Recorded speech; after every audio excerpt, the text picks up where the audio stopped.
2024 లేదా 25లో డిగ్రీ లేదా బీటెక్ చదివారా? సాఫ్ట్‌వేర్ జాబ్ కోసం ఎదురు చూస్తున్నారా? అయితే కోడ్ జ్ఞాన్ 100 డేస్ కోర్సులో చేరండి. జాబ్ సాధించండి. ప్రస్తుతం మనతో పాటు లైవ్ కాల్‌లో అందుబాటులో ఉన్నారు. జై భారత్ పార్టీ వ్యవస్థాపక అధ్యక్షులు, అలాగే మాజీ సీబీఐ జేడీ లక్ష్మీనారాయణ గారు. ఒకసారి ఆయనతో మాట్లాడదాం. అసలు యుద్ధం ఆగిందా? జరుగుతోందా? ఇండియాకి, పాకిస్తాన్‌కి మధ్యన ఏం జరుగుతోంది? ఎవరెవరో ఎంటర్ అయ్యి ఏదేదో మాట్లాడుతున్నారు. అసలు ఏం జరుగుతుందనే దాని మీద ఎవ్వరికీ కూడా క్లారిటీ లేదు. ఒక్కసారి మనం లక్ష్మీనారాయణ గారితో మాట్లాడితే అందరికీ కూడా క్లారిటీ వచ్చేస్తది. సార్ నమస్తే అండి. నమస్తే నిరుపమ గారు. సార్ అసలు ఏం జరుగుతోంది? యుద్ధం ఆగిపోయింది. సీజ్ ఫైర్ అని చెప్పేసి ఇద్దరి మధ్యన ఒప్పందం అయిందని చెప్తున్నారు. మరోవైపు ట్రంప్ గారు అంతకు ముందే మన దగ్గర నుంచి అనౌన్స్మెంట్ రాక మునుపే ఆయన ఎక్స్‌లో ట్వీట్ చేశారు. యుద్ధం ఆగిపోతుంది, యుద్ధం నేనే ఆపాను అన్నట్టు.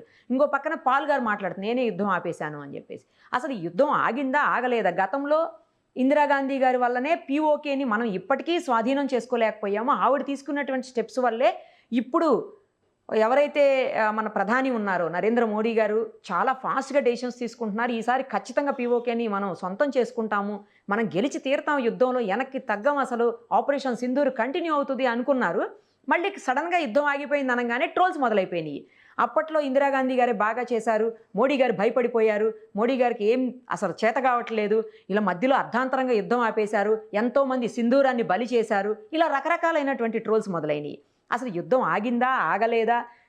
ఎందుకంటే మన సైనికుల నుంచి కానీ, లేకపోతే మన విదేశాంగ శాఖ మంత్రి నుంచి కానీ ఏది క్లారిటీగా రావట్లా. ఇంకోవైపేమో వాళ్ళు వచ్చేసరికి పాకిస్తాన్ వాళ్ళు మాకు భయపడిపోయి భారత్ యుద్ధాన్ని ఆగిపేసింది, వాళ్ళే ఆపుకున్నారు అని చెప్పి వాళ్ళు చెప్తున్నారు. అసలు ఏం జరుగుతుంది? ఏంటి? సామాన్యులకి ఏమి అర్థమయ్యేటువంటి పరిస్థితి లేదు సార్. జరుగుతుందా యుద్ధం? జరగదా? జరిగితే ఒకవేళ ఎక్కడ జరుగుతుంది? ఈ సరిహద్దుల్లో అలాగే కంటిన్యూ అవుతుందా? ఎందుకు ఆపేశామంటున్నారు? అసలు పాక్ ఇండియా విషయంలో అమెరికా అధ్యక్షుడు ఎందుకు దూరాడు?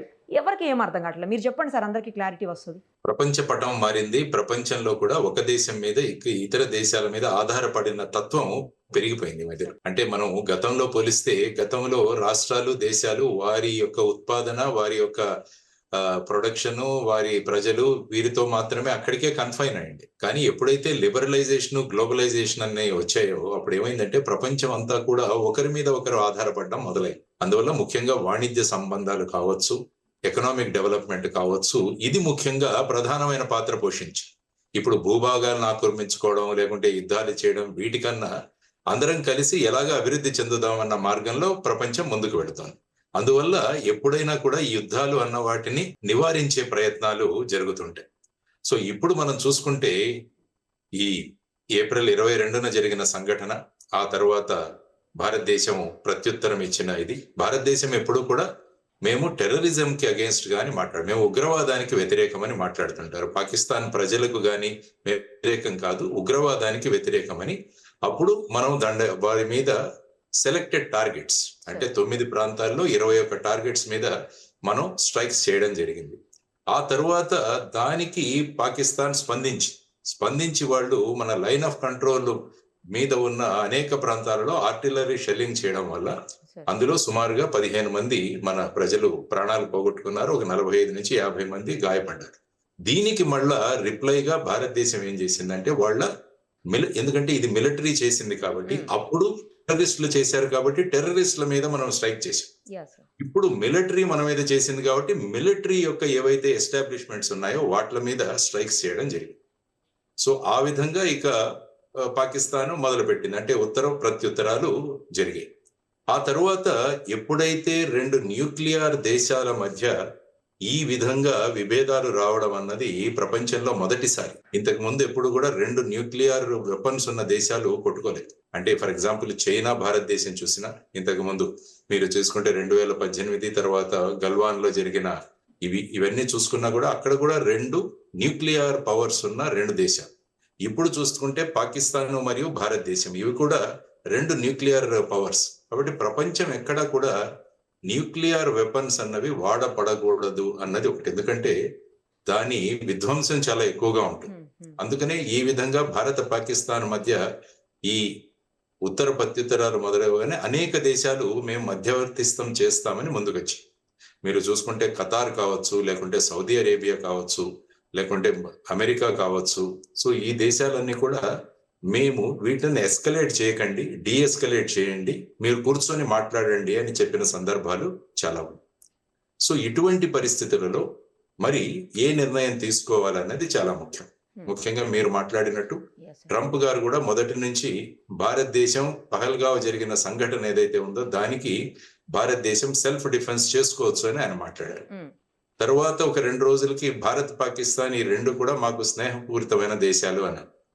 ఆ తరువాత మళ్ళా ఆయన స్ట్రాంగెస్ట్ కంట్రీస్ అని అన్నాడు ఆయనే మళ్ళా. స్ట్రాంగెస్ట్ కంట్రీస్ కావాలంటే ఈ రెండిటికి నేను మధ్యస్థిత్వం చేస్తానని కూడా ఆయన మాట్లాడారు. అవును అవును. అదే విధంగా వైస్ ప్రెసిడెంట్ జే వాన్స్ గారు కూడా మాట్లాడడం జరిగింది. సో ఈ విధమైన పరిస్థితులలో ఇప్పుడు ఏం చేయాలి అని ఆయన మొన్న ట్వీట్ చేయడం జరిగింది. సరే. ట్వీట్ చేసిన తర్వాత మేము మాట్లాడాము. ఎందుకంటే వాళ్ళ సెక్రటరీ ఆఫ్ స్టేట్ రూబియో గారు కూడా మన ఎక్స్టర్నల్ అఫైర్స్ మినిస్టర్ వారితో కాంటాక్ట్ లో ఉన్నారు. ఆ తర్వాత భారతదేశం కూడా ఇంటర్నేషనల్ లెవెల్లో పాకిస్తాన్ యొక్క ఉగ్రవాదాన్ని మనం తీసుకెళ్ళాం. సరే. ఇవన్నీ జరిగిన తర్వాత పాకిస్తాన్ యొక్క డైరెక్టర్ జనరల్ మిలిటరీ ఆపరేషన్స్ వారు మన director general of military operations తో మాట్లాడి వారు ఇక 5 గంటలకు సీజ్ ఫైర్ చేయాలి అన్న ఒక నిర్ణయం తీసుకున్నాము, మేము ముందున్నాము అని చెప్పేసి అంటే మన వాళ్ళు కూడా స్పందించి 5 గంటల నుంచి దీన్ని మొదలు పెడదాము అన్నది. కానీ మళ్ళా 2-3 గంటల్లోనే పాకిస్తాన్ మళ్ళా ఈ విధమైన కవ్వింపు చర్యలకు మొదలుపెట్టింది. ఈ మధ్యలో ఏంటంటే చైనా యొక్క భూమిక ఒకసారి మనం చూడాలి. చైనా ఎక్కడ కూడా ఇంతవరకు ఓపెన్ గా మాట్లాడలేదు. కానీ మొట్టమొదటిసారిగా ఈ సీజ్ ఫైర్ ప్రకటనలు వచ్చిన తర్వాత చైనా వారు మాట్లాడారు ఏంటంటే పాకిస్తాన్ యొక్క సార్వభౌమత్వానికి ఎక్కడైనా ఇబ్బంది కలిగితే మేము చైనాతో ఉంటామని వాళ్ళు మాట్లాడారు. ఆ తర్వాత ఈ కవ్వింపు చర్యలు మొదలయ్యాయి. దాని ముందు ఒక్కసారి మీరు చూసుకుంటే ఇంటర్నేషనల్ మానిటరీ ఫండ్ లో పాకిస్తాన్ కి వాళ్లకు 2.5 బిలియన్లు ఇవ్వకండి అని చెప్పి భారతదేశం చాలా గట్టిగా పోరాటం చేసింది. అవును సార్. గట్టిగా ఆర్గ్యుమెంట్స్ జరిగాయి. కానీ చివరికి భారతదేశం ఆ ఓటింగ్ నుంచి బయటికి కూడా వచ్చేసింది, అంటే వినట్ల. సో ఫైనల్ గా 2.5 బిలియన్ US$ పాకిస్తాన్ కి ఇవ్వడం జరిగింది. అంటే ఇప్పుడు ఎలా ఉంటుందంటే చైనా ఎప్పుడు కూడా పాకిస్తాన్ కు మాక్సిమం వెపన్స్ సప్లై చేసేది చైనా. యుద్ధ విమానాలు కావచ్చు, డ్రోన్లు కావచ్చు, లేకుంటే గన్స్ కావచ్చు, ఇవన్నీ కూడా చైనా నుంచి ప్రధానంగా వస్తాయి. ఎప్పుడైతే ఒక సుమారు 20,000 కోట్ల రూపాయలు చైనాకు IMF నుంచి వస్తుంది అంటే ఎప్పుడు కూడా చైనా ఎలా ఉంటుందంటే తన వ్యాపారం ఎలా పెంచుకోవాలని చూస్తుంది. దానికి ఒక చిన్న ఉదాహరణ ఇస్తాను. నరేంద్ర మోడీ గారు మన యోగా డే గురించి ఆయన విస్తృతంగా ప్రయత్నాలు చేశారు రాగానే. ఆ తర్వాత సుమారుగా 140 దేశాలు యోగా డే జరపడానికి తర్వాత యునైటెడ్ నేషన్స్ లోనే ఆమోదం తెలపడం జరిగింది. ఇది ఇలా ఉంటే చైనా ఎలా ఆలోచిస్తుందంటే ఇన్ని దేశాలు యోగా చేసుకోవాలంటే వాళ్ళకు యోగా మ్యాట్లు కావాలి. కాబట్టి వాళ్ళు 2 ఫ్యాక్టరీలు పెట్టారు అక్కడ చైనా. దేనికి? యోగా మ్యాట్లు తయారు చేయడానికి. అంటే వాళ్ళు ఏ సందర్భం చూసినా ప్రపంచంలో తమ వ్యాపారం ఎలా ఉంటుంది అన్నదానికి అదొక ఉదాహరణ. అదే విధంగా ఇప్పుడు $2.5 బిలియన్ పాకిస్తాన్ కి వచ్చాయంటే ఇప్పుడు జరుగుతుంది యుద్ధం. కాబట్టి దీనిలో మనం ఏ విధంగా వాళ్ళ దగ్గర నుంచి దీన్ని సంపాదించుకోవచ్చు అన్న విషయంలో వెంటనే వాళ్ళ స్టేట్మెంట్ ఇవ్వడం జరిగింది. సో ఆ విధంగా జరిగిన తర్వాత ఆ రోజు రాత్రి మళ్ళా నిన్న చూసుకుంటే ఏం పెద్ద ప్రధానంగా ఏమి పెద్ద చర్యలు జరగలేదు. ఈ రోజు మళ్ళా ఇప్పుడు ఒక ఐ థింక్ 11 అయింది, 12 గంటలకు మళ్ళా 2 director generals of military operations వాళ్ళిద్దరూ హాట్ లైన్ లో మాట్లాడుకోబోతున్నారు. ఇది ప్రస్తుతం ఉన్న పరిస్థితి. సీజ్ ఫైర్ అన్నది ఎప్పుడు కూడా ఉంటుంది, ఎందుకంటే ఏదో ఒక చర్చలు, ఏదో ఒక ఐస్ బ్రేకింగ్ కావాలి. ఎందుకంటే యుద్ధాలు మీరు చూసుకుంటే నేను ఇంత ముందు చెప్పినట్టు యుద్ధం మొదలు పెట్టడం సులభం కానీ దాన్ని ఎక్కడ ఆపాలో తెలియదు.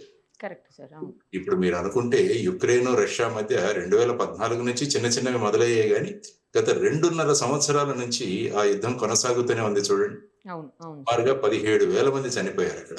సో ఆ విధమైన పరిస్థితులలో మరి ట్రంప్ గారు ఎంత చెప్పినా కూడా మళ్ళా ఈ సీజ్ ఫైర్ టాక్స్ అన్నవి జరుగుతాయా జరగవా అన్న ఒక దీంటి సంభ్రమంలోనే ఉన్నాం. కాబట్టి ప్రపంచంలో ఏ యుద్ధాలు తీసుకున్నా right from World War I నుంచి తీసుకున్నా కూడా ఎక్కడో ఒక చోట దీనికి సమాప్తం పలికి చర్చకు ఎక్కడో కూర్చోవాలి అన్నది ఒక విషయం ఎప్పటి నుంచో జరుగుతోంది. అది కాకుండా 2 న్యూక్లియర్ పవర్స్ ఉన్న 2 దేశాలు ఈ విధంగా కొట్టుకుంటూ పోతుంటే అవి ఎక్కడి వరకు వెళతాయి అన్నది మనం చెప్పలేనన్న ఈ సందర్భం. ఆ తర్వాత ఇక సోషల్ మీడియా గురించి మీకు తెలిసిందే, ఎందుకంటే దీన్ని సైకాలజీ థియరీలో థ్రిల్ సైకాలజీ అంటారు. థ్రిల్ సైకాలజీ అంటే ఏదో ఒక జరిగి మనకు థ్రిల్ రావాలి. అంటే ఇప్పుడు ఫర్ ఎగ్జాంపుల్ అభూత కల్పనలు ఉన్న సినిమాలు చూసినా కూడా మనం చాలా ఉత్తేజితులు అవుతాం. అంటే ఆ థ్రిల్ వస్తుంది మనకి. తర్వాత జనరల్ గా చాలా మందికి వార్ మాంగరింగ్ సైకాలజీ కూడా, అంటే యుద్ధం రావాలి మనం చూడాలి అన్న సందర్భంలో. సో వీరు ఏం చేశారంటే ఈ సోషల్ మీడియా లో విపరీతమైన ట్రోలింగ్ మీరు చెప్పినట్టు మొదలు పెట్టారు. ఈవెన్ మన విక్రమ్ మిస్త్రీ గారి నుంచి కూడా అతి దారుణంగా ట్రోలింగ్ జరిగింది. ఆయనైతే పాపం ఆయన అకౌంట్ ఆయనే స్టాప్ చేసేసుకున్నారు సార్, సీజ్ చేసుకున్నాడు ఆయన అకౌంట్ ఆయన. అంటే ఏమైందంటే ఈ విధమైన పరిస్థితులు ఉంటాయన్నమాట. అంటే సోషల్ మీడియా వచ్చాక ప్రతి ఒక్కరికి వాక్ స్వాతంత్రం ఉందని చెప్పేసి ఏదైనా మాట్లాడొచ్చు. ఇంకా ప్రాచుర్యం పొందడానికి ఎంత తిడితే అంత మేము ఫేమస్ అవుతాం అన్నది ఒక కొత్త కాన్సెప్ట్. సో ఆ విధంగా చూసుకుంటూ పోతుంటే పాపం విక్రమ్ మిస్త్రీ గారిని ట్రోల్ చేస్తే ఈవెన్ ఐఏఎస్ ఐపీఎస్ అసోసియేషన్ కూడా మేము మీతో ఉన్నాము అని చెప్పి వారు ప్రకటన చేయడం జరిగింది. ఆ తర్వాత మీరు చూసుకుంటే, ఎందుకంటే మిస్త్రీ గారు తన సొంత అభిప్రాయాలను అక్కడ ఏం వ్యక్తం చేయట్లేదు. ఆయన వ్యక్తం చేస్తుంది ప్రభుత్వం యొక్క అభిప్రాయాలని. ఆయన వచ్చి ఒక స్పోక్స్ పర్సన్ గా ఆయన మాట్లాడుతారు. సో ఈ విధంగా ఇద్దరు, వ్యోమికా సింగ్ కావచ్చు, ఈ అమ్మాయి కురేషి కావచ్చు, వీరు కూడా ప్రభుత్వం యొక్క విధానాలను, ఆర్మీ విధానాలను వాళ్ళు ప్రజలకు తెలియజేయాలి. లేకుంటే టీవీ ఛానల్స్ లో రకరకాల వార్తలు వస్తుంటాయి కాబట్టి నిజం ఏంటి సత్యం ఏంటి అని తెలియడం కూడా చాలా ముఖ్యం. సో ఆ విధంగా వాళ్ళు మాట్లాడుతున్నారు. సో ఇప్పుడు మీరు అన్నట్టు 1971 కంపారిజన్ జరుగుతుందని మీరు అన్నారు. 1971 కంపారిజన్ అంటే మనం బంగ్లాదేశ్ లిబరేషన్. యాక్చువల్ గా బంగ్లాదేశ్ యుద్ధం అన్నది ఆల్మోస్ట్ 6 నెలల పూర్వం మొదలైంది. అప్పుడు శామ్ మానిక్ షా గారని, he was the general of Indian army. Okay. ఇప్పుడు ఇందిరాగాంధీ గారు వారిని పిలిచి వెంటనే మనం బంగ్లాదేశ్ లోకి వెళ్ళాలి అంటే ఆయన నేను వెళ్ళను అన్నారు. ఎందుకంటే బంగ్లాదేశ్ కు వెళ్ళడానికి చాలా మనం సిద్ధం అవ్వాలి ఇప్పుడు. ఎందుకంటే చాలా నా ఆర్మీ అంతా కూడా వెస్ట్ బెంగాల్ మిగతా రాష్ట్రాల్లో డిప్లాయ్, వీళ్ళందరినీ కూడా నేను పోగు చేయాలి. తరువాత వచ్చేసి ఇది మనము ధాన్యాన్ని అనేక ప్రాంతాలకు పంపించే సమయం కాబట్టి వాటన్నింటినీ ఆపేసి సైనికులను అక్కడ మూవ్ చేయాలి. తరువాత బంగ్లాదేశ్ లో ఇప్పుడు ఈ వర్షం రాబోతుంది.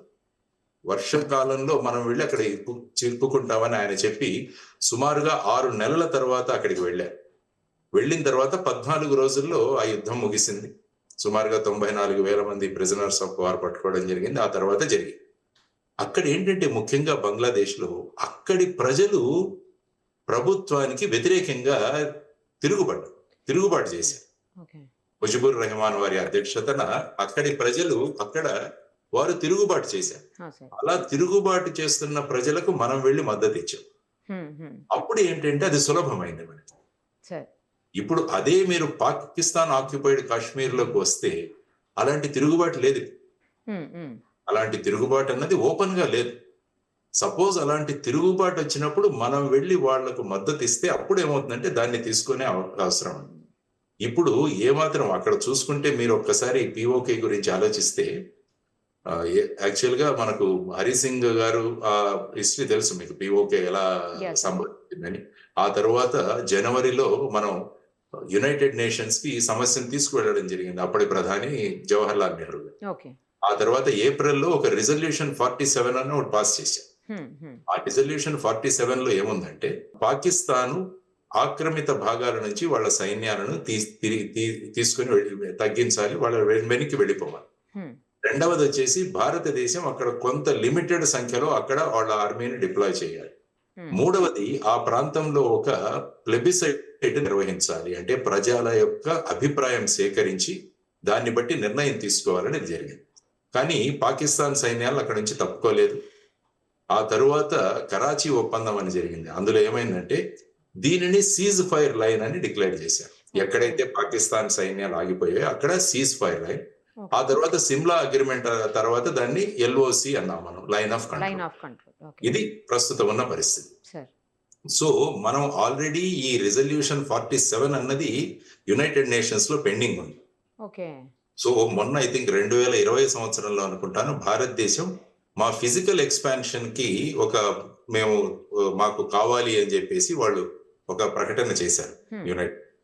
దానికి ముందు మీరు 2019 చూస్తుంటే Jammu and Kashmir reorganisation act చేయడం జరిగింది. అంటే జమ్మూ అండ్ కాశ్మీర్ ని 2 యూనియన్ టెరిటరీస్ గా మార్చడం జరిగింది, జమ్మూ అండ్ కాశ్మీర్, లడాక్. ఆ తర్వాత ఏంటంటే అక్కడ జమ్మూ అండ్ కాశ్మీర్ అసెంబ్లీలో 24 ఎమ్మెల్యే సీట్లు పిఓకే వారికి కూడా రిజర్వ్ చేయడం జరిగింది. 24 సీట్లు. సో ఈ విధమైన పరిస్థితులలో భారతదేశం ఈవెన్ 1994 అనుకుంటాను అప్పుడే డిక్లేర్ చేసింది జమ్మూ అండ్ కాశ్మీర్ అన్నది భారతదేశంలో ఒక అవిభాజ్య భాగం అన్నది స్పష్టం చేశారు. ఇప్పుడు ఈ పిఓకే అన్నది పిఓకే మీరు చూసుకుంటే అందులో 10 రాష్ట్రాలు ఉన్నాయి. ఆ తర్వాత మొన్ననే రీసెంట్ గా గిల్గిట్ బల్టిస్తాన్ అని అదొక ప్రాంతాన్ని వాళ్ళు స్వతంత్రంగా డిక్లేర్ చేసుకున్నారు. అక్కడ కూడా ఒక గవర్నమెంట్ లాగా. ఈ పరిస్థితులలో పిఓకే ప్రస్తుతం ఉంది. సో ఇప్పుడు అందరూ కోరుకునేది ఏంటంటే పిఓకే అన్నదాన్ని మనం ఆక్రమించుకోవాలి అదొకటి. నిన్న ప్రధానమంత్రి మోడీ గారు మాట్లాడుతూ ఏమన్నారంటే భారతదేశానికి ఎవరైతే ఉగ్రవాదులు కావాలో వారిని అప్పజెప్పాలి, తర్వాత పాక్ ఆక్యుపైడ్ కాశ్మీర్ ని వాళ్ళు మాకు తిరిగి ఇవ్వాలి. ఆయన అన్నది తిరిగి ఇవ్వాలి, టెర్రరిస్టులను మాకు అప్పజెప్పాలి. ఎందుకంటే భారతదేశ యుద్ధ నీతిలో నో ఫస్ట్ అటాక్ అన్నది ఉంటుంది భారతదేశం. మనం ఎప్పుడు కూడా ఫస్ట్ అటాక్ చేయము, చేస్తే దానికి రిప్లై ఇస్తాం. ఇప్పుడు వాళ్ళు చేసిన దానికి మనం రిప్లైలు ఇచ్చుకుంటూ వెళుతున్నాం. సో ఇప్పుడు చాలా మంది కోరుకునేది ఏంటంటే ఈ థ్రిల్ సైకాలజీ మరియు వార్ మాంగరింగ్ వాళ్ళంతా కూడా ఇది సరి అయిన అదను పాకిస్తాన్ ఆక్యుపైడ్ కాశ్మీర్ చేసుకోవడానికి అన్నది. ఇప్పుడు ఎప్పటి వరకైతే మనం ఉగ్రవాదానికి వ్యతిరేకంగా పాకిస్తాన్ చర్యలకు ప్రతి చర్యలు చేసుకుంటూ పోతున్నంత వరకు మిగతా దేశాలు ఏమీ మాట్లాడట్లేదు. ఒక భూభాగాన్ని ఆక్రమించుకుంటున్నాము అంటే అప్పుడు టోటల్ జియో పొలిటిక్స్ ఎలా ఉంటాయో మనకు తెలియదు. ఒక్క ఉదాహరణ మీకు ఇస్తాను. చైనా తైవాన్ ని ఆక్యుపై చేసుకోవాలని అనేక సంవత్సరాల నుంచి ప్రయత్నం చేస్తుంది. ఇప్పటికీ తైవాన్ ని తన ఆధీనంలోకి తీసుకోలేదు. ఎందుకంటే తైవాన్ కి యుఎస్ఏ సపోర్ట్ ఇస్తుంది, అమెరికా సపోర్ట్ ఇస్తుంది. సో ఇప్పుడు చైనా వాళ్ళు ఏం చేస్తారు, ఫర్ ఎగ్జాంపుల్ పిఓకే మీద మేము దాడులు చేయాలంటే వెంటనే చైనా దిగుతుంది. ఎందుకంటే చైనాకు పిఓకే మీద చాలా ఇంట్రెస్ట్ ఉంది. ఎందుకంటే ఇప్పుడు మీరు చూసుకుంటే పాకిస్తాన్ చైనా ఒక మ్యానుఫ్యాక్చరింగ్ హబ్. దాని అక్కడి నుంచి అమెరికాకు గాని మిగతా దేశాలకు పంపించాలంటే వాళ్ళు చుట్టూ సముద్ర మార్గంలోకి వెళ్ళాలి. అదే గనుక ఇప్పుడు పిఓకే నుంచి వాళ్ళు డైరెక్ట్ గా రోడ్ గనక కరాచీ మరియు గోడా అన్న సీపోర్ట్ గనక రోడ్డు వేసుకుంటే డైరెక్ట్ గా ఇండియన్ ఓషన్ కి వాళ్లకు యాక్సెస్ దొరుకుతుంది. మనకి హిల్స్, మౌంటైన్స్, ఈ హిమాలయాస్ కూడా చాలా వరకు ఆపుతాయేమో కదా సార్ పాకిస్తాన్. ఎందుకంటే మీరు పిఓకే ఒక్కసారి చూస్తే మన వైపు నుంచి పిఓకేకి వెళ్ళడం చాలా కష్టం. అదే పిఓకే నుంచి పాకిస్తాన్ నుంచి సులభం. అందుకనే మీరు చూసుకుంటే కార్గిల్ యుద్ధంలో కూడా వాళ్ళు సులభంగా వచ్చి మన పోస్టులను ఆక్యుపై చేయగలిగారు. సో ఆ విధంగా ఇప్పుడు చైనా ఇంట్రెస్టెడ్. ఎందుకంటే చైనా పాకిస్తాన్ ఎకనామిక్ కారిడార్ అని ఒకటి ఏర్పాటు చేస్తున్నారు. పిఓకే మార్గంగా రూట్లు తయారు చేసి ఫైనల్ గా కరాచీ, గ్వదార్ పోర్ట్లకు వెళ్లి అక్కడ నుంచి చైనా యొక్క మ్యానుఫ్యాక్చరింగ్ అంతా కూడా షిప్స్ లో పంపించాలన్నది వాళ్ళ ఇంట్రెస్ట్.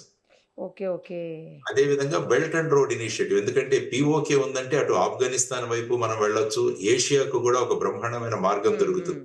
సో వీటన్నిటి మీద చైనా ఆర్థిక వాళ్ళ చాలా ఇంట్రెస్ట్ ఉంది వాళ్ళు దాని మీద. సో ఎప్పుడైతే మనం పిఓకే మీద ఒక భూభాగాన్ని ఆక్రమించుకునే విధంగా వెళతామంటే అప్పుడున్న జియో పాలిటిక్స్ మారుతాయి. దేశాలు ఏ విధంగా స్పందిస్తాయి అన్న దాంట్లో కూడా మనకు గ్యారంటీ లేదు. ఇప్పటి వరకు ఉగ్రవాదం మీద చర్యలు తీసుకున్నంత వరకు ఎవరు మాట్లాడట్లేదు. తర్వాత పాకిస్తాన్ మిలిటరీ చేస్తున్న వాటి మీద మనం రిప్లై ఇస్తుంటే ఎవరు మాట్లాడట్లేదు. ఎక్కడ కూడా భూభాగాన్ని ఆక్రమించుకోవడం అన్న ఇది ఎక్కడా లేదు. ఎప్పుడైతే పిఓకేని మేము తీసుకుంటాము అంటే ఏమవుతుందంటే అప్పుడు మొదలవుతాయి మిగతా విషయాలు. సో వీటన్నిటి మీద ఆలోచించి ఆచితూచి అడుగులు వేయాల్సిన అవసరం. ఎందుకంటే ఇప్పటికే మన డిఫెన్స్ బడ్జెట్ లో 37% మనం జమ్మూ అండ్ కాశ్మీర్ మీద ఖర్చు పెడుతున్నాం. సో ఇప్పుడు ఇంకా ఇది మొదలైందంటే అయిపోతుంది. ఎందుకంటే ముఖ్యంగా మనం చేయాల్సింది ఏంటంటే పిఓకేలో పాకిస్తాన్ కి విరుద్ధంగా జరుగుతున్న ఏవైతే ఆందోళనలు ఉన్నాయో వాటిని మనం ఎన్కాష్ చేసుకోవాలి. ఆ తరువాత మన కశ్మీర్ అసెంబ్లీ ఏదైతే ఉందో అందులో పిఓకే గవర్నమెంట్ ఇన్ ఎగ్జైల్ అని మనం కశ్మీర్ లో ఒక గవర్నమెంట్ ప్రారంభించాం. ముందు చూసుకుంటే ఎల్టీటీ గవర్నమెంట్ ఇన్ ఎగ్జైల్ అని వాళ్ళు యూరోప్ లో ఉండేది. ఈ యాంటోనీ బాలసింగం అని ఆయన ఈ యూస్ టు హెడ్. సో అటువంటిది ఒకటి ఏర్పాటు చేయాలి. తరువాత ఏదైతే ఈ పాకిస్తాన్కి వ్యతిరేకంగా ఏవైతే ఉద్యమాలు జరుగుతున్నాయో వాటన్నిటికీ కూడా మనం ఇంటర్నేషనల్ లెవెల్లో సపోర్ట్ ఇవ్వాలి. ఓకే. ఫర్ ఎగ్జాంపుల్ బలూచిస్తాన్ ఉంది ఇప్పుడు. బలూచిస్తాన్ కూడా పాకిస్తాన్ కన్నా చైనా చాలా ఇంట్రెస్టెడ్ అక్కడ. ఎందుకంటే వాళ్ళ బెల్ట్ అండ్ రోడ్ ఇనిషియేటివ్ అంతా కూడా బలూచిస్తాన్ లో వెళుతుంది. ఇప్పుడు మీరు చూసుకుంటే బలూచిస్తాన్ లిబరేషన్ ఆర్మీ చైనా 8 మంది ఇంజనీర్లను చంపేసింది రీసెంట్. అవును సార్. కాబట్టి చైనా వాళ్ళు దిగుతారు అక్కడ రంగంలోకి. ఓహో. ఓకే. సో ఇటువంటి కాంప్లికేటెడ్ పరిస్థితులు మనకు పిఓకేలో ఉన్నాయన్నమాట. సో వీటన్నిటిని ఆలోచించి భారతదేశం స్ట్రాటజిక్, అందుకనే నరేంద్ర మోడీ గారు కూడా పాకిస్తాన్ పిఓకేని రిటర్న్ చేయాలి అన్నారు. ఉగ్రవాదుల్ని రిటర్న్ చేయాలి. మొన్న మీరు చూస్తే నేను కొన్ని రోజుల ముందు ఒక ట్వీట్ ఇచ్చాను. ఆ ట్వీట్ లో కూడా నేను చేసింది ఇదే. ఉగ్రవాదులైన దావూద్ ఇబ్రహీం గాని, మౌలానా మసూద్ అజర్ గాని, హఫీజ్ సయ్యద్ గాని, లఖ్వీ గాని వీరిని భారతదేశానికి అప్పచెప్పాలి. ఎందుకంటే పాకిస్తాన్ మీద మనం ప్రెషర్ తెచ్చినా వాళ్ళు ఏమంటారంటే వీళ్ళు మా దేశంలో లేరు, మేము చంపేస్తాం. కానీ వాళ్ళు అటువంటి చర్యలు ఏమీ తీసుకోరు. వాళ్ళు వెంటనే ఏం చేస్తారంటే వాళ్ళు మనకు చెప్పేస్తారు కానీ వాళ్ళు అక్కడే ఉంటారు. అందుకనే మేము సూచించింది ఏంటంటే వాళ్ళని ఫిజికల్ గా మనకు అప్పచెప్పాలి. భారతదేశ చట్టాలను బట్టి ఇక్కడ వాళ్ళ మీద మనం కోర్టులో కేసులు నడిపి వారికి మీద శిక్షలు విధించాలి. అదొకటి. తర్వాత పిఓకేని రిటర్న్ చేయాలి. ఆ తర్వాత ముఖ్యంగా మీరు చూసుకుంటే ఈ FATF financial action task force లో పాకిస్తాన్ ని గ్రే లిస్ట్ లోకి తీసుకురావాలి.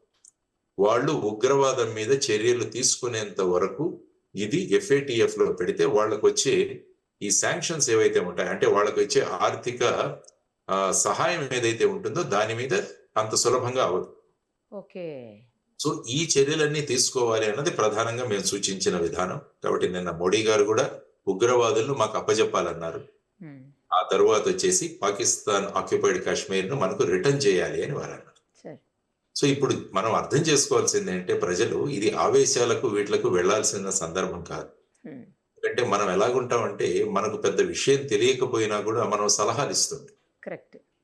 ప్రజలు ఎమోషన్స్ తో మాట్లాడుతుంటారు.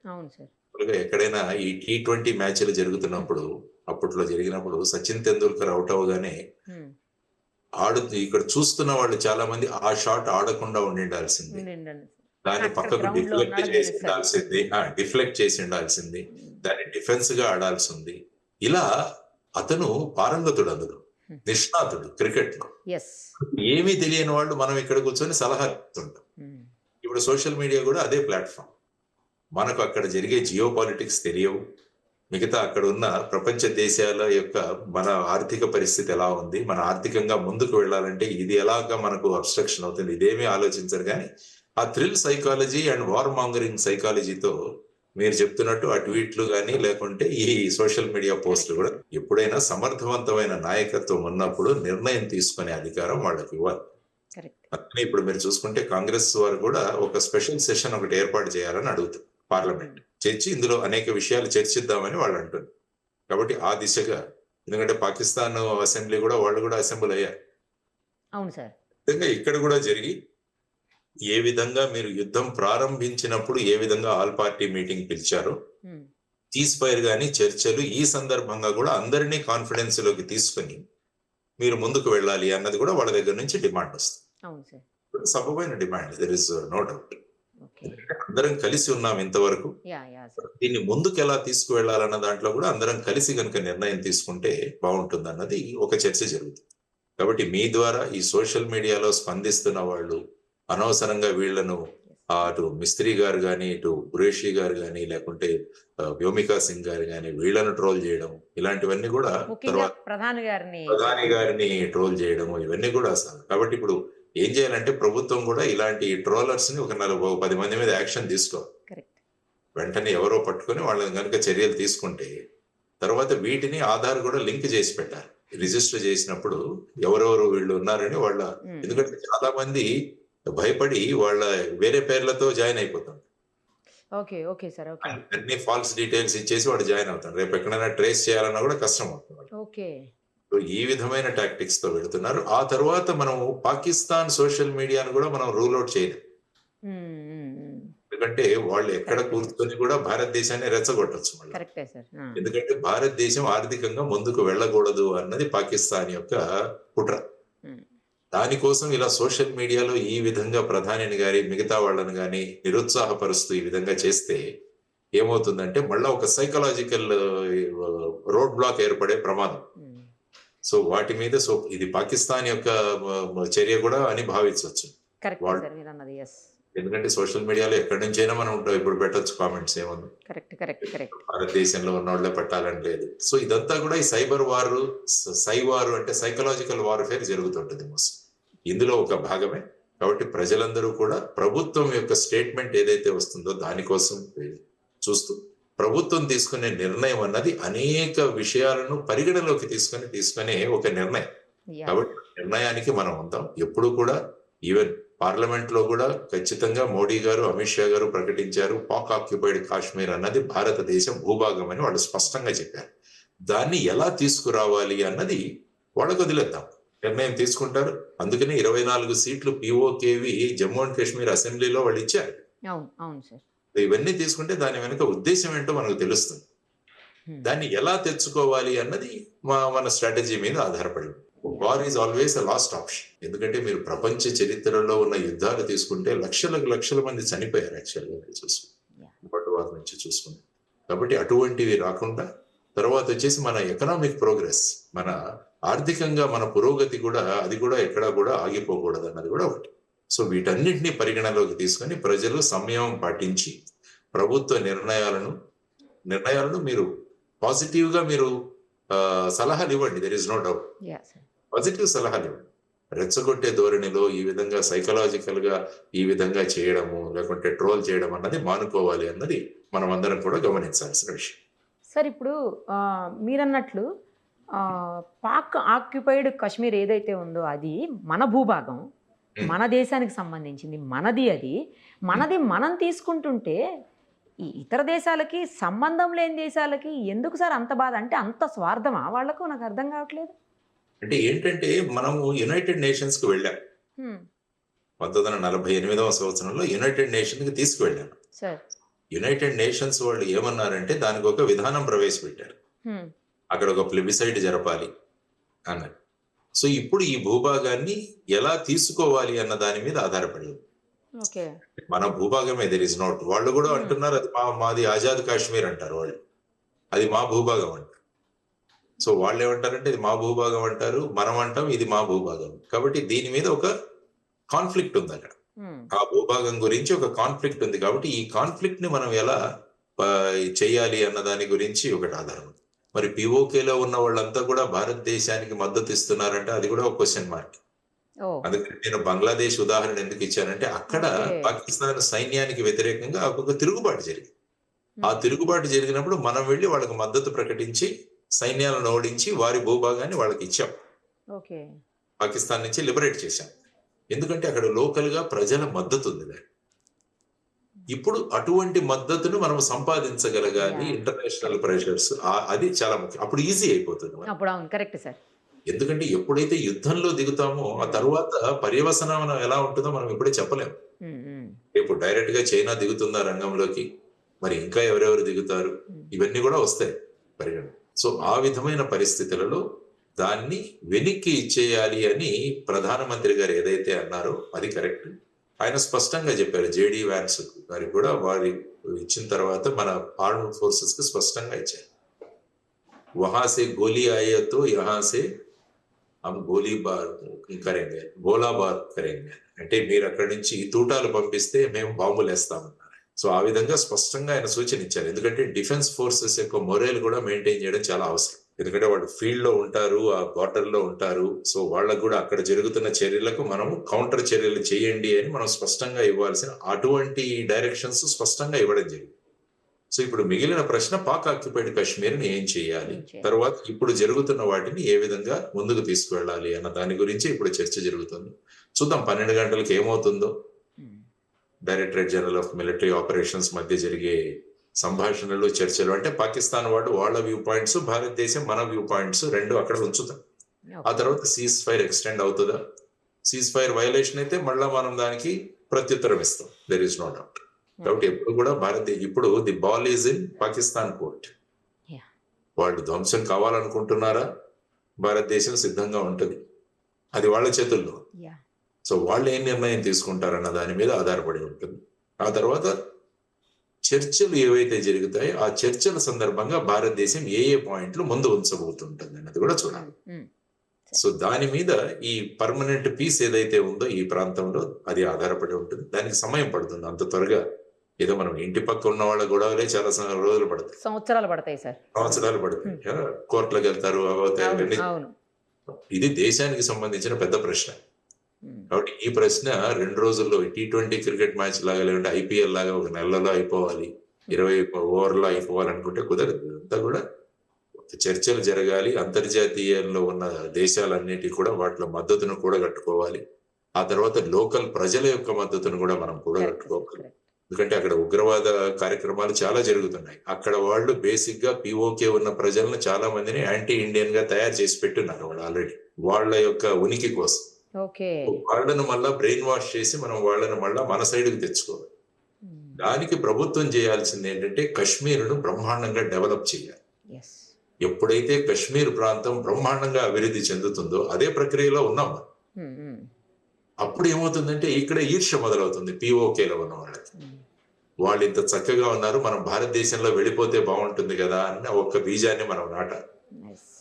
అప్పుడు ఏమవుతుందంటే మనకు ఏ విధంగా బంగ్లాదేశ్ లో విప్లవం జరిగిందో ఆ విధంగా అక్కడ కూడా వాళ్ళు ఉద్యమిస్తున్నప్పుడు అప్పుడు మనం వాళ్ళకి సపోర్ట్ చేస్తే దాన్ని ఈజీగా మన భూభాగంలో కలుపుకోవడానికి ఆస్కారం. కాబట్టి ఈ విధమైన గేమ్ ప్లాన్ అన్నది భారతదేశం అమలు చేయాలన్నది మనం అనుకుంటున్న విషయం. సార్, ఇప్పుడు 1971లో వార్ జరిగినప్పుడు 1,00,000 మంది పైగా చనిపోయారు అని అంటున్నారు. నిజమేనా సార్? అది సోషల్ మీడియాలో వైరల్ అవుతుంది, కరెక్టేనా? లక్ష కాదు, సుమారుగా 15 లక్షల దాకా. ఎందుకంటే 6 నెలలు జరిగింది. 1,00,000 మంది సైనికులే చనిపోయారు అని అంటున్నారు సార్, నిజమా? యాక్చువల్ గా మనం పట్టుకుంది సుమారుగా 94,000 మంది సైనికులను మనం తీసుకున్నాం. ఓ, అక్కడ ఏంటంటే పాకిస్తాన్ జులుం చెలాయించింది. ఓకే. పాకిస్తాన్ జులుం చెలాయించింది, అక్కడ ప్రజలను చంపేసింది. సుమారుగా 1.5 మిలియన్ చనిపోయారని నేను అక్కడ చదివాను. చాలా మంది ఇటువైపు వచ్చేసారు. బంగ్లాదేశ్ ఈస్ట్ పాకిస్తాన్ వదిలేసి ఇటు సైడ్ భారతదేశానికి వచ్చిన వాళ్ళు, నార్త్ ఈస్ట్ కి వెళ్ళిపోయిన వాళ్ళు చాలా మంది ఉన్నారు. ఈ విధంగా చూసుకుంటే భారతదేశం అక్కడ ఉన్నది 14 రోజులు. 14 రోజులు భారతదేశం తర్వాత పాకిస్తాన్ సైన్యాలకు యుద్ధం జరిగింది. Okay sir, okay. సో అందులో కూడా నష్టాలు జరిగాయి, దేర్ ఇస్ నో డౌట్. భారతదేశ సైన్యం ముందు నిలవలేక వారు సరెండర్ అయిపోయారు. అప్పుడు ఈస్ట్ పాకిస్తాన్ అంటే బంగ్లాదేశ్. ఇప్పుడు బంగ్లాదేశ్ పరిస్థితి చూస్తున్నాం మనం ఏంటో. మళ్ళీ వాళ్లే భారతదేశానికి విరుద్ధంగా మాట్లాడుతున్నారు. ఇది కూడా మళ్ళా Pakistan game plan. Okay. Pakistan China game plan ఇదంతా కూడా. ఎందుకంటే భారతదేశ చుట్టూ ఉన్న పరిసరాలను ఈ విధమైన గేమ్ ప్లాన్ తో భారతదేశానికి వ్యతిరేకంగా తయారు చేయాలన్నది వాళ్ళ గేమ్ ప్లాన్. ఈవెన్ శ్రీలంక చూసినా కూడా ఆ విధంగా తయారు చేసే ప్రయత్నాల్లో ఉన్నారు వీళ్ళంతా. సో ఇది కూడా మనం జాగ్రత్తగా హ్యాండిల్ చేయాలి. బికాస్ ఫస్ట్ మనం ఇంటి చుట్టుపక్కల ఉన్న వాళ్ళని మన ఫేవర్ గా తెచ్చుకోవాలి. ఆ తర్వాత ఇంటికి గెలిచి కాబట్టి ఇంట గెలిచి రచ్చగెలవంటారు. కాబట్టి ముందు మన దగ్గర ఉన్న వాళ్ళందరినీ కూడా మన దీంట్లో తీసుకోవాల్సిన అవసరం ఉంది. ఆ విధంగా మన ప్రధానమంత్రి గారు కానీ, విదేశాంగ వ్యవహారాల మంత్రి కానీ వాళ్ళు ముందుకు తీసుకెళ్తున్నారు దేశాన్ని. సో ఆలోచించి వాళ్ళకు మద్దతుగా ఉందాం. కాబట్టి ఈ ట్రోలింగ్స్ ఇవన్నీ ఆపి ప్రభుత్వ నిర్ణయాలకు మనం మద్దతునిస్తూ ముందుకు వెళదామన్నది నా సూచన. ఎగ్జాక్ట్లీ సార్, చాలా కరెక్ట్గా చెప్పారు. చాలా విషయాల్ని స్పష్టంగా చెప్పారు. ఎందుకు POKని స్వాధీనం చేసుకునే పరిస్థితులు ప్రజెంట్ మనకు లేవు, ఎలాంటి సిచ్యుయేషన్స్లో చేసుకోగలుగుతాము, అసలు ఏం జరిగితే ఏం జరుగుతుంది, మొత్తం అంటే ప్రభుత్వ నిర్ణయం ఏం తీసుకుంటే ఏం జరుగుతుంది అనేది కూడా క్లియర్గా చెప్పారు సార్. గిల్గిట్ బల్టిస్తాన్ అనేది ఒక మంచి ఆపర్చునిటీ సార్. గిల్గిట్ బల్టిస్తాన్ లో కూడా వాళ్ళు పాకిస్తాన్ తో రాజీ లేరు. ఓకే. కాబట్టి అక్కడ ఉన్న దాంట్లో అక్కడ ఉన్న వాళ్ళు, అందుకనే అంటున్నాను నేను, అక్కడ ఒక POK గవర్నమెంట్ ఇన్ ఎక్సైల్ అని మన వాళ్ళు మొదలు పెట్టారు. ఓకే. ఒక అజ్ఞాతంలో ఉన్న POK గవర్నమెంట్ అని చెప్పి ఇక్కడ మొదలు పెట్టారు. అక్కడ ఉన్న మన సింపథైజర్స్ ఇక్కడ తీసుకొచ్చి వాళ్ళని కూర్చోబెట్టాలి ఆ గవర్నమెంట్. అంటే అక్కడ ఉన్న వాళ్ళకి ఆశ చిగురిస్తుంది. ఓహో, ఇండియాలో కూడా మన వాళ్ళు ఉన్నారు, అక్కడ మన గవర్నమెంట్ వస్తే బాగుంటుంది కదా అని ఒక కోరికను మనం వాళ్ళలో బీజం నాటాలి. కరెక్ట్ సార్, కరెక్ట్ చెప్పారు. అప్పుడు ఏమందంటే కశ్మీర్ డెవలప్మెంట్ చూసి అక్కడ యువతరం కూడా మనం గనక భారతదేశంలోకి వెళ్ళిపోతే మనం కూడా అంత చక్కగా అభివృద్ధి చెందుతామన్న భావాలు వచ్చి వాళ్ళు కూడా మన సైడ్కి వస్తారు. సో ఈ విధంగా వాళ్ళందరినీ కూడా మన సైడ్ తీసుకుంటే యుద్ధం లేకుండానే వాళ్ళని మనం తీసేసుకోవచ్చు. ఆ విధమైన స్ట్రాటజీ అయితే ఉంటుందని నా అభిప్రాయం. పర్ఫెక్ట్ చెప్పారు సార్. థ్యాంక్ యూ సార్, చాలా క్లియర్గా క్లారిటీగా చెప్పారు. నాకు తెలిసి ఈ వీడియో చూస్తే ఉన్న డౌట్స్ అన్నీ క్లియర్ అయిపోతాయి సార్. మన ఇండియాకి పాకిస్తాన్కి మధ్యన ఏం జరిగింది, ఏం జరుగుతుంది, యుద్ధం ఆగిందా ఆగలేదా, అసలు అన్ని డౌట్స్ క్లారిఫై అయిపోతాయి sir. Thank you sir, thank you so much. Thank you. Suman టీవీలో మీ పర్సనల్ అండ్ బిజినెస్ ప్రమోషన్స్ కోసం కింది నెంబర్కి కాంటాక్ట్ చేయండి.